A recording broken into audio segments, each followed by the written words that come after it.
BFM TV face à face. Apolline de Malherbe. Il est 8h32 et vous êtes bien sur RMC et BFM TV. Bonjour Olivier Faure. Bonjour Apolline de Malherbe. Vous êtes premier secrétaire du Parti Socialiste. On est à l'aube de quelques journées de crise historique avec cette censure déposée. Vous rêviez de faire tomber le Premier ministre. Finalement, c'est Marine Le Pen qui le fait. Merci Marine. Vous allez gonfler. Bah non. Écoutez. Ah non, vous allez quand même. Vous auriez pu faire des pieds et des mains, vous n'y aurez pas réussi si elle ne venait pas à votre secours. Non, écoutez, c'est tout à fait comme ça que ça se passe. En fait, la réalité, c'est quoi? C'est que nous avons cherché pendant 2 mois à négocier avec le Premier ministre. Nous avons cherché à faire des propositions, à lui dire qu'il y avait un autre chemin possible. Et le Premier ministre n'a tendu la main qu'à Marine Le Pen, la seule avec laquelle il est entré en dialogue, en discussion, au point même de l'assumer par voie de communiqué hier. Et finalement, il n'a pas réussi. Mais la vérité, c'est qu'il n'a jamais, quand je dis bien jamais, cherché à discuter avec nous. Quand il a reçu nos 2 présidents de groupe la semaine dernière, que leur a-t-il dit? Il leur a dit « Je suis prisonnier de mon socle commun et je ne peux donc rien vous concéder ». Il a dit ça. Il a dit le mot prisonnier. Il a dit ça. Il a dit ça. Il a reconnu être prisonnier. Il a reconnu être prisonnier de son socle commun et donc de ne pas pouvoir faire le moindre geste en notre direction, alors même qu'il considérait qu'il y avait certainement parmi les projets que nous proposions, des choses qui pouvaient être reprises. On va essayer de se projeter, Olivier Faure. Il y a beaucoup de questions à voir avec vous sur le contenu de ces concessions, en particulier sur celles qu'il aurait pu ou que vous auriez espéré qu'il fasse envers vous. On va essayer de se projeter aussi sur l'après. Si censure, si gouvernement tombe, qui pour le remplacer? Est-ce que vous proposerez une alternative? S'il y a à nouveau des élections anticipées, qui incarnerait la gauche? Toutes ces questions-là, mais d'abord ce qu'il se passe dans les toutes prochaines heures. Michel Barnier s'exprimera ce soir. Est-ce que vous en attendez encore quelque chose? Est-ce qu'il est encore temps? Il est un peu tard, mais enfin, moi j'espère toujours que les Français vont enfin pouvoir être respectés. Et donc, quand je dis ça, ça veut dire quoi? Ça veut dire que j'espère qu'à un moment, le Premier ministre va se dire « Oui, j'ai commis des erreurs et j'aurais dû écouter ». Et il y a une coalition qui est arrivée en tête au mois de juillet. Et donc, je ne pouvais pas, moi, imposer un projet de budget qui sacrifie pour l'essentiel les Français, puisque quand ils parlent de 40 milliards d'économies, ces milliards d'économies, c'est d'abord des économies sur qui? Sur les Français eux-mêmes. C'est le ticket modérateur, c'est les services publics, c'est toute une série de restrictions qui vont leur être imposées, c'est 4000 enseignants en moins. Bref, c'est tout ça qui est en cause aujourd'hui. Et la raison pour laquelle nous censurons, ça n'est pas parce que nous n'aimons pas Michel Barnier. Moi, je n'ai aucun différend passif personnel avec Michel Barnier. Je ne le connais qu'à peine. Et donc, la réalité, c'est que nous voulons, nous, obtenir satisfaction sur des sujets de fond. Et le sujet de fond, c'est d'abord le pouvoir d'achat des Français, leur santé, et puis la transition écologique. Mais ce sont sur les 3 ces grands points sur lesquels nous devons avancer. Si on est tout à fait honnête, Olivier Faure, alors certes, dans la manière, c'est en direction de Marine Le Pen et de manière tout à fait assumée. Vous évoquez ce communiqué, c'est important qu'on le redise pour tous ceux qui nous écoutent et qui nous regardent. Matignon, qui hier a, par voie de communiqué, donc écrit noir sur blanc, indiqué avoir fait un certain nombre de concessions après un échange téléphonique entre Michel Barnier et Marine Le Pen. Donc oui, c'est vers elle qu'il s'est tourné. Mais sur le fond, la question de la taxe sur l'électricité, la question en effet du ticket modérateur et du déremboursement d'un certain nombre de médicaments, ces concessions qu'il a faites à Marine Le Pen, vous le souhaitiez aussi. Sur le fond, vous étiez d'accord. Il y a des points sur lesquels, effectivement, dans les revendications... C'est toute l'absurdité de cette situation, quand même. La vraie difficulté, c'est que quand vous êtes... et si on a toujours comme objectif... Le déremboursement des médicaments, vous étiez contre. La hausse des taxes sur l'électricité, vous étiez contre. Bien sûr. Il l'a fait pour elle, mais il aurait pu le faire pour vous. Le résultat est le même. Non, mais c'est pas du tout ce que je veux dire. Ce que je veux dire, c'est que derrière, il faut compenser. Dès lors que vous faites... ou alors, on dit que cette question-là n'a plus aucun intérêt. Mais il faut bien que on puisse quand même regarder ce qui se passe. Nous avons des déficits qui sont gigantesques, une dette qui est astronomique. Et donc, moi, j'entends bien le fait que nous devons redresser les comptes publics. Mais pour les redresser, comment est-ce qu'on fait? Il faut bien qu'à chaque fois qu'on dit je ne prends pas telle ou telle mesure, c'est l'équilibre budgétaire dans son ensemble avec lequel vous n'étiez pas d'accord. Et donc, l'équilibre, il suppose non pas d'opérer par des taux de passe-passe. Et à chaque fois, quand on dit électricité, ok, je ne prends plus, mais je prends sur le gaz.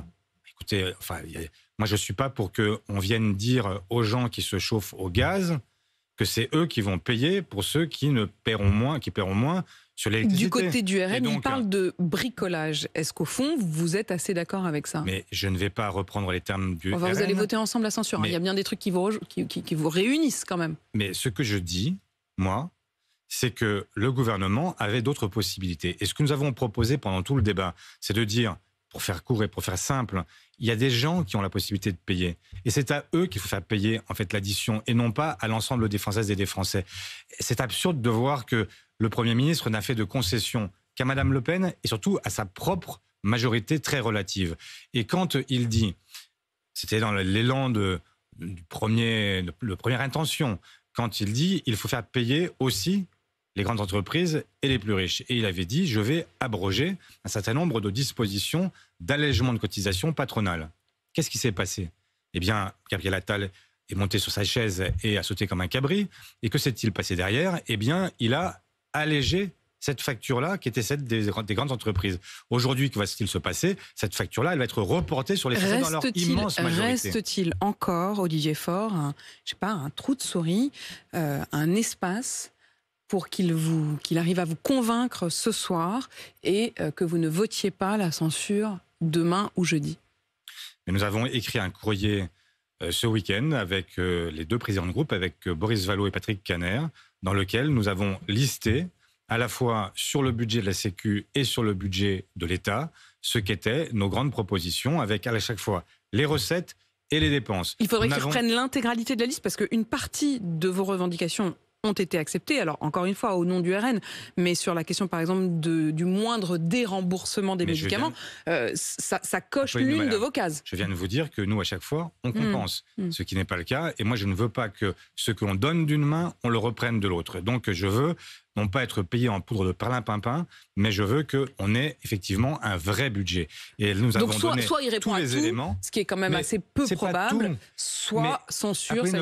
Nous avons nous-mêmes fait beaucoup d'efforts. Nous avions demandé sur le PLFSS, donc sur le budget de la sécurité sociale, eh bien nous avions au départ 17 milliards d'exigences. Nous sommes revenus à 8 milliards. Ça représente 1% du volume global du budget de la Sécu. Vous pensez qu'on en demande trop? Non. Je pense qu'à un moment, on est là aussi pour défendre les Françaises et les Français. Et moi, je ne suis pas d'accord pour qu'on dise, par exemple, que le ticket modérateur, donc ce qui fait qu'aujourd'hui, on ne paye sa consultation que 2 € quand on a une mutuelle et un médecin référent, eh bien, ça ne passe pas à 21 € pour ceux qui n'ont ni mutuelle ni médecin référent. Pourquoi il vous a pas écouté? Je pense qu'à un moment où il faut quand même qu'on dise les choses et que les Français soient entendus. Pourquoi il vous a pas écouté?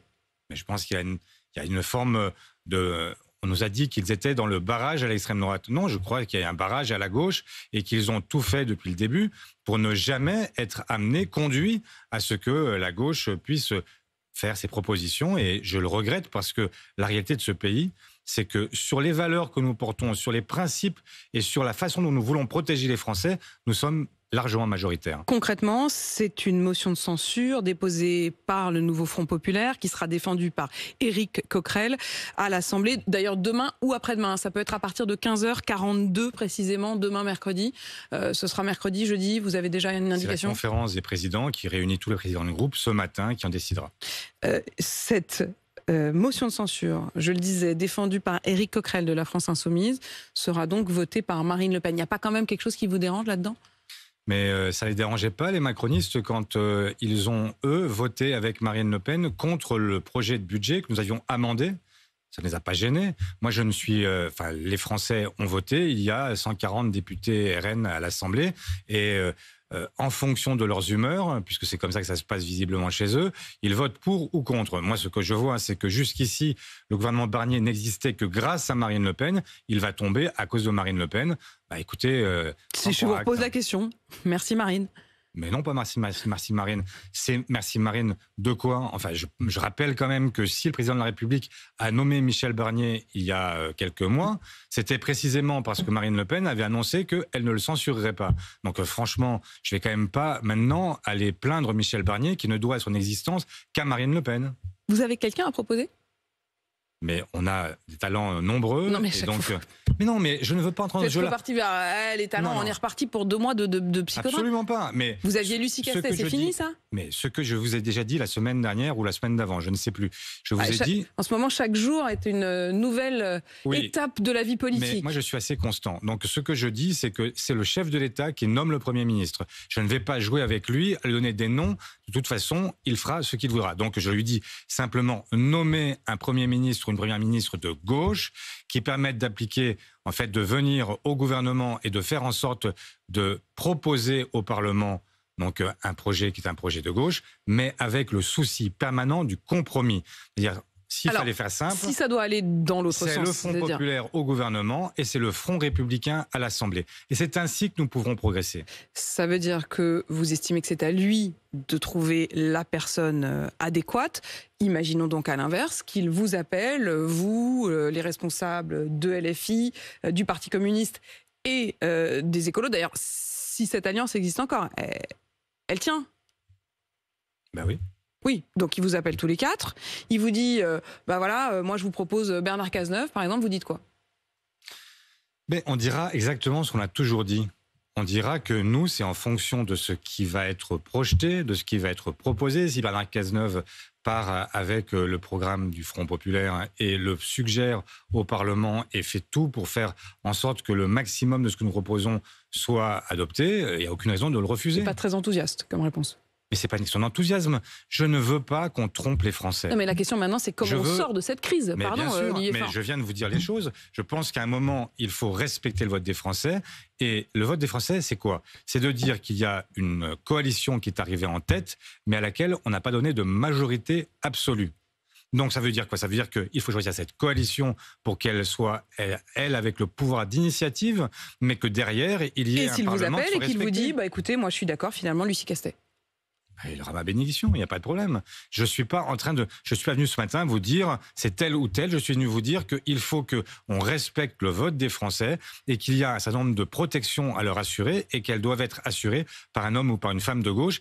Ensuite, c'est le Parlement qui décidera puisque c'est lui qui disposera. Ce Parlement qui, je le rappelle, ne changera pas. La constitution de l'Assemblée ne changera pas en fonction de cette censure. Il y a un des élus de vos rangs, du Parti Socialiste, Karim Bouamrane, qui est un des élus de Seine-Saint-Denis, qui dit il faudrait un gouvernement technique. Est-ce que ça aussi, c'est-à-dire en gros un gouvernement d'hommes ou de femmes non clivants, qui soit plutôt issus de la haute fonction publique, des techniciens, est-ce que ça, vous trouvez que ce serait une solution, en tout cas dans l'attente d'autre chose? Moi, je suis un homme politique et je souhaite qu'il y ait des décisions politiques qui soient prises. J'ai du mal à croire que la technique puisse remplacer parce que c'est une affaire de choix, on le voit bien. C'est pas le budget, ce n'est pas une affaire de technique, c'est une affaire de choix politique. Est-ce qu'on fait plus ou moins pour les uns pour les autres? Et je vois ce qui s'est passé en Italie lorsqu'on a choisi un gouvernement technique avec Mario Draghi. Eh bien, ça s'est fini par Giorgia Meloni et par l'extrême droite. Donc, je ne souhaite pas que nous arrivions au même chemin et au même résultat. Et donc, vous vous méfiez donc de cette fausse bonne idée d'un gouvernement technique. Voilà. Olivier Faure, je voudrais que vous écoutiez le ministre, encore ministre au moment où on se parle de l'économie, Antoine Armand, qui parle de la facture pour les Français et qui s'adresse aussi à vous tous qui allez voter cette censure. Il vous appelle à une forme de responsabilité. Catherine Vautrin, qui était à mon micro sur RMC, pareil, à une forme de responsabilité vis-à-vis de ceux qui seront les perdants d'un non-vote du budget. Elle parle notamment de ces 380 000 Français qui ont des revenus modestes, mais qui, par le jeu juste de l'inflation et du barème des impôts, vont se retrouver à payer des impôts, alors qu'avec un budget, ils ne l'auraient pas eu. Que leur dites-vous ce matin? Ils sont dans leur rôle. Ils cherchent à dramatiser et à dire, au fond, que c'est eux ou le chaos, et qu'on ne peut rien faire d'autre que de les suivre. Il y a aussi une part de vérité dans ce qu'ils disent. Quand on gèle le barème de l'impôt sur le revenu, on fait mécaniquement rentrer du fait de l'inflation, vous venez de le dire, un certain nombre de foyers fiscaux dans l'impôt sur le revenu. Ça, vous le dites au ministre. Mais qu'est-ce que vous dites aux 380 000 Français qui vont se retrouver à payer des impôts parce que vous n'aurez pas... Non mais la vérité, si demain la gauche est appelée au pouvoir, qu'est-ce qu'elle fait? Elle fait un projet de loi de finances rectificative dès le mois de janvier. Elle ne laisse pas les Français dans une forme d'insécurité. Et donc, on fait tout pour que, évidemment, à minima, et ça se serait de toute façon voté par tout le monde, il y aurait le dégel du barème pour éviter que ces gens-là rentrent dans l'impôt sur le revenu. Mais on est dans la pure théorie, Olivier Faure. Mais pas du tout, là-dessus on n'est pas dans la pure théorie. Ça, c'est une évidence. Qui refuserait ça? Ce projet-là de loi ne serait pas voté non plus. Mais bien sûr que si. qui refuserait, par exemple, vraiment, je mets au défi quiconque de dire qu'il serait contre un projet de loi de finances rectificative dans lequel, notamment, on dirait qu'il y a en fait le dégel du barème de l'impôt sur le revenu pour éviter que des gens modestes ne rentrent artificiellement dans l'impôt sur le revenu. Vous ne mettriez que cela dans cette loi ? Non. Oui, c'est ça le problème, c'est que si vous mettez aussi tout le reste du projet du nouveau Front Populaire, vous n'aurez pas de majorité. Mais on peut très bien avoir un projet de loi qui ferait que ça, si vous voulez. Et un deuxième projet de loi qui ferait autre chose. C'est pas moi qui le veux, mais enfin, je pense que si vous voulez être efficace et que ça marche, il y a que comme ça. Mais ce que je vous dis, Apolline de Malherbe, c'est que nous chercherons le compromis et que nous n'avons pas d'autre choix. Parce que contrairement au gouvernement Barnier qui passe par 49.3, nous avons, nous, déjà annoncé au mois d'août que nous chercherions des textes, des compromis texte par texte et que nous utiliserions avec parcimonie, pour ne pas dire que nous n'utiliserions pas du tout le 49.3. Et donc, ça suppose quoi ? Ça suppose qu'à chaque fois, on soit en mesure de dire, écoutez, voilà avec quoi on vient.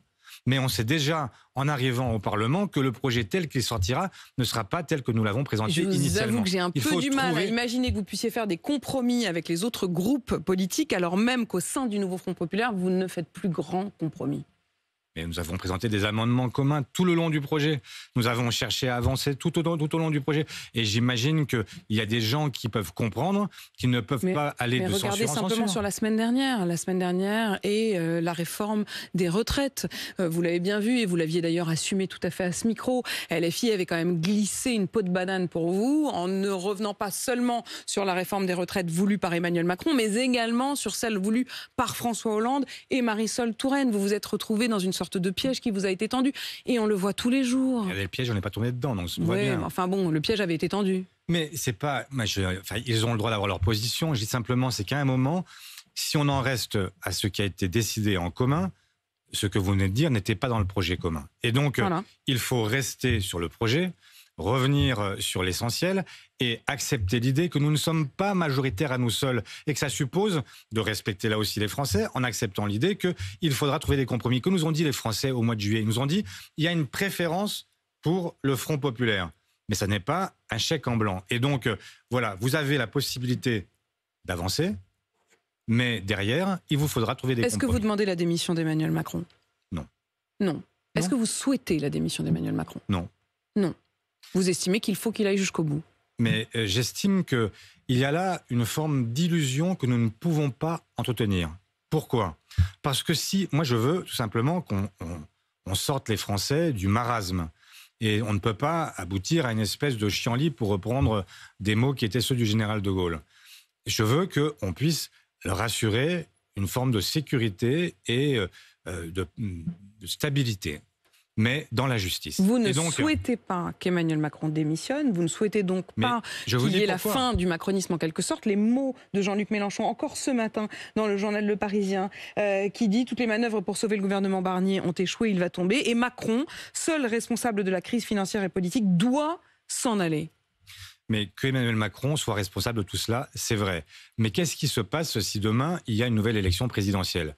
D'abord, je le dis à Jean-Luc Mélenchon, il est vraisemblable que Marine Le Pen sera très très haute au premier tour et qu'elle peut l'emporter. Est-ce que la gauche peut vouloir la victoire de Marine Le Pen ? Première réponse, non. La deuxième réponse, c'est que même un président nouvellement élu, avec quelle majorité gouvernerait-il le pays ? Vous l'avez dit tout à l'heure, nous ne pouvons pas dissoudre l'Assemblée avant le mois de juillet. Et comme il est rare qu'on vote au mois d'août, eh bien, il faut repousser cette dissolution au mois de septembre, c'est-à-dire quelques jours avant le nouveau vote du budget. Est-ce que ça veut dire que quand Jean-Luc Mélenchon... C'est une séquence qui est complètement folle. Est-ce que ça veut dire que quand Jean-Luc Mélenchon pas les moyens, même avec un nouveau président et même un président de gauche, nous n'aurons absolument pas les moyens de mener une politique de gauche. Lorsqu'il appelle à la démission, que nous puissions respecter les institutions, aller jusqu'au terme du mandat présidentiel. En tout cas, le moment n'est pas venu de faire tomber Emmanuel Macron. Quand Jean-Luc Mélenchon effectivement demande la démission d'Emmanuel Macron, quand Manuel Bompard, qui est donc le coordinateur de la France Insoumise, dit de Jean-Luc Mélenchon qu'il est le mieux placé pour la suite, est-ce que ça veut dire que pour vous, il joue avec le feu ? Mais ça veut dire que Manuel Bompard, sans surprise, soutient celui qui est son leader. Et je ne reproche pas de soutenir Jean-Luc Mélenchon. Simplement, ce que je leur dis aux uns et aux autres, c'est que le feu, ce serait effectivement de pousser au chaos, alors même que nous savons que les Français sont inquiets. Oui, grand chaos, non. Moi, je veux dire quand même, faire tomber le gouvernement, oui, faire tomber le président, non. il faut arrêter de rentrer dans ce narratif qui est celui du gouvernement. Il n'y aura pas de chaos. Il y a toute possibilité pour faire avancer le pays. Et ce que je crois, c'est que si le président de la République accepte l'idée qu'il n'est plus Jupiter et qu'il doit nommer quelqu'un de gauche, je vous assure qu'un Premier ministre de gauche demain fera en sorte que les choses se passent bien et que nous puissions arriver à la fois à gouverner ce pays et en même temps à faire en sorte que nous renouions avec la justice fiscale et la justice écologique. Et si vous appelle vous ? Mais je ne suis pas venu faire acte de candidature ce matin. Voilà, si vous appelle s'il m'appelle moi, je prendrai mes responsabilités. Comme toutes celles et ceux qui, à gauche, aujourd'hui, doivent les prendre s'ils sont appelés par le président de la République. Olivier Faure, premier secrétaire du Parti Socialiste, merci d'avoir répondu à mes questions ce matin. Il est 8h52 sur RMC BFM TV.